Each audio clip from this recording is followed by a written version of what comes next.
जिस बगैरत मीडिया ने सुलेमान अकरम राजा को माइक चुक के बाईकाट किया सीगा, साडे कोलों माफी मंगो। ਉਹ ਸਰਕਾਰ ਅੱਜ ਕਾਨੇ ਮੋੜ ਦੇ ਉੱਤੇ ਜਿੱਥੇ ਪਾਕਿਸਤਾਨ ਤਹਿਰੀਕ ਇਨਸਾਫ ਦਾ ਜਲਸਾ ਹੋ ਰਿਹਾ ਵਾ, ਇਹ ਹੁਣ ਉੱਤੇ ਛਿੱਕੂ ਲੈਣ ਨੂੰ ਗਏ ਨੇ। ਨਹੀਂ, ਤੁਸੀਂ ਖਾਨ ਸਾਹਿਬ ਦੀ ਤਸਵੀਰ ਵਿਖਾਉਣੀ ਆ ਜਾਂ ਤੁਸੀਂ ਸਾਡਾ ਜਲਸਾ ਲਾਈਵ ਵਿਖਾਉਣਾ ਵਾ ਹੈ? ਹੁਣ ਤੁਸੀਂ ਰੇਟਿੰਗ ਦੇ ਚੱਕਰਾਂ ਦੇ ਵਿੱਚ ਜਿੰਨੇ ਚੈਨਲ ਆ ਵੇਖੋ, ਇਹ ਅਣਗਿਣਤ ਆ, ਪਤਾ ਹੀ ਕੋਈ ਨਹੀਂ ਕਿੱਥੋਂ ਕੁੱਤੀ ਸਵਾ ਸੋਪੀ ਆ ਵੇਖੋ, ਗੱਡੀਆਂ ਲੈ ਕੇ ਸਾਰੇ ਉੱਤੇ ਪਹੁੰਚੇ ਆ।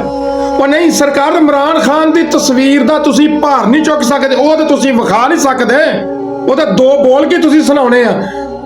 ਜਾਓ, ਨਿਕਲ ਜਾਓ ਇੱਥੋਂ। ਅਲਹਮਦੁਲਿਲਾ ਸਾਡਾ ਆਪਣਾ ਸੋਸ਼ਲ ਮੀਡੀਆ ਹੈਗਾ ਵਾ, ਆ ਮੋਬਾਈਲ ਫੋਨ 5-10 ਹਜ਼ਾਰ ਰੁਪਏ ਵਾਲਾ ਜ਼ਿੰਦਾਬਾਦ। ਸਾਡੇ ਪੜ੍ਹੇ ਲਿਖੇ ਲੋਕ ਅਨਪੜ੍ਹ ਜਿੱਦਾਂ ਦੇ ਵੀ ਆ, ਅਸੀਂ ਆਪਣਾ ਭਾਰ ਆਪ ਚੁੱਕ ਲਾਂਗੇ।